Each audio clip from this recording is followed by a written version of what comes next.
As dawn approaches, you find yourself heading out of the big city and into the rustic outskirts. Man, the sun sure is bright on this planet.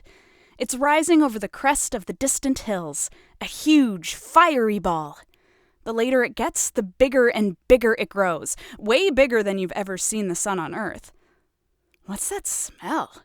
Could it be your flesh beginning to sizzle? Fantastic! You love the country. No wonder the nightlife seems so active on Alternia. They're all nocturnal to avoid brutal daily roasting. You reach into your pocket for your cool new shades, but you appear to have left them at your friend's house. Fuck. You gotta get yourself together. The recent physical trauma and extensive blood loss has you a little fuzzy. You weren't built for this wilderness survival shit.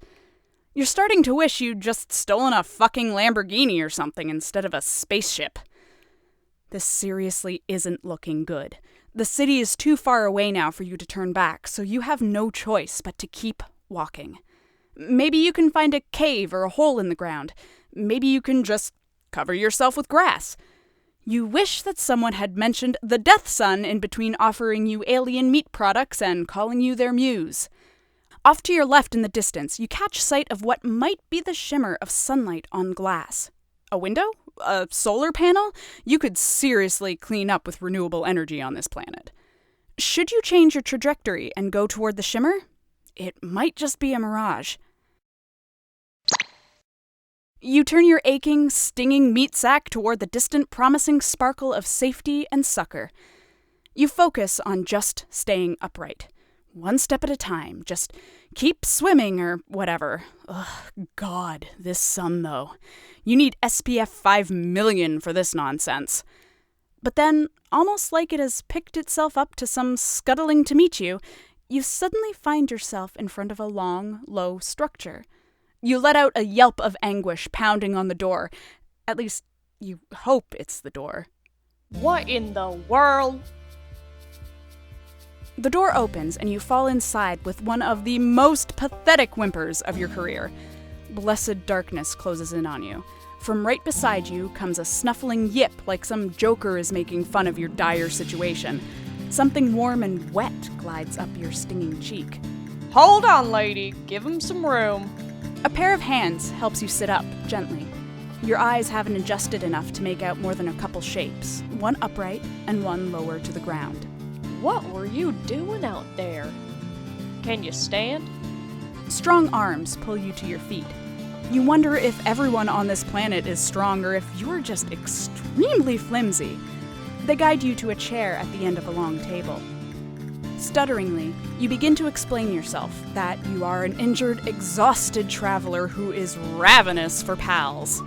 Well, bless your heart. But hold on a tick. Dinner's about to burn.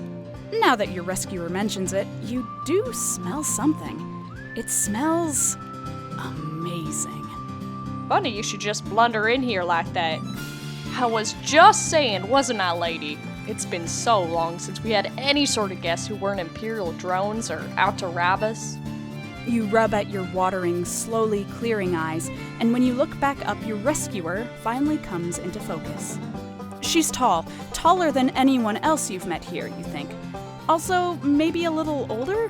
Not that you're an expert in troll physiology, she just has an air of knowledgeable competence. She's wearing a fringed jacket and holding up a plate. There you go.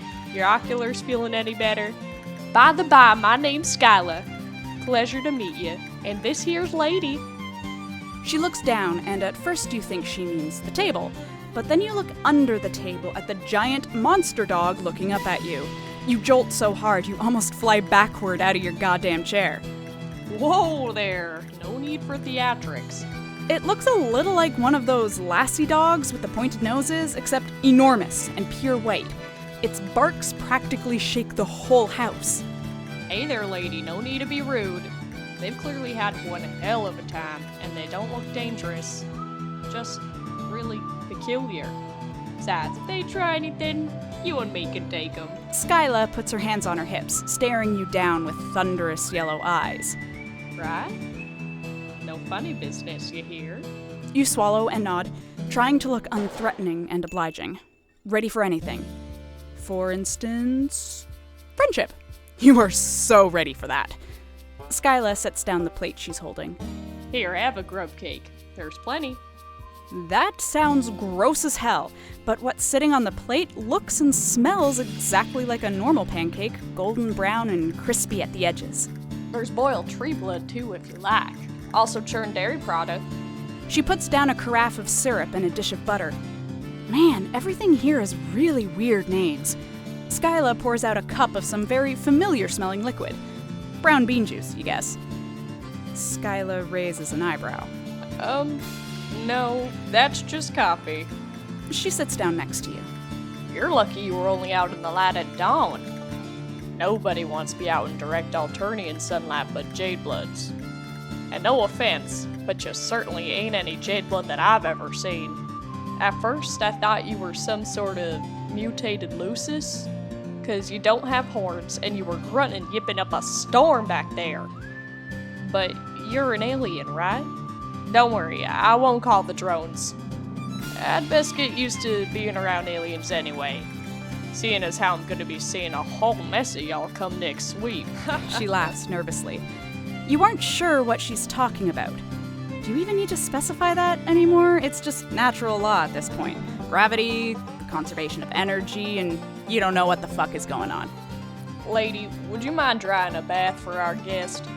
No offense, but you smell like you could use one. You can't argue with that. You offer her a cautious smile. God, she seems so nice and caring, but you've been burned before. And cut.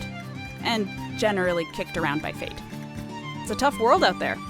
But you want to trust Skylla. Lady takes a bucket in her muzzle and runs out into the yard, getting up on her hind legs and batting at the door latch to open it. It's adorable. The sun is high enough now that the whole landscape outside is washed in white. Oh God, the dog!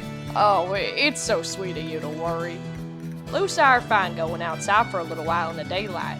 Their coats reflect light or something to that effect. I don't really know how it works. I ain't exactly known for my scientific acumen. You tell her that she seems pretty smart from where you're standing. As cynical as you are becoming, you just can't help trying to be her friend. She's so nice and, wow, really pretty. Not that that's a requirement for friendship, but your retinas would have to be way more scalded than they are not to notice that. That's nice of you to say, but it wouldn't even really matter if I was a bona fide genius. Someone of my caste could never hope to rise up in the ranks. Best I could hope for is hauling crates on some cargo vessel. Ranks? Cargo vessel? You swallow your bite of grub cake, ready to ask her if she is thinking about joining the military, but just then, a swell of noise erupts from outside the house. Shouts, crashes, and ladies' frantic barks. Skylla gasps and launches herself out of her chair, knocking over the carafe of syrup. It oozes across the table in a sticky wave. Oh no, not now! What the hell is going on? Bandits! Goddamn Lucis thieves! You don't get the chance to ask anything else before Skylla careens towards the door, throwing up an arm as blazing white light pours in. Oh God, she's gonna go outside and burn up. She isn't thinking straight. You've got to do something!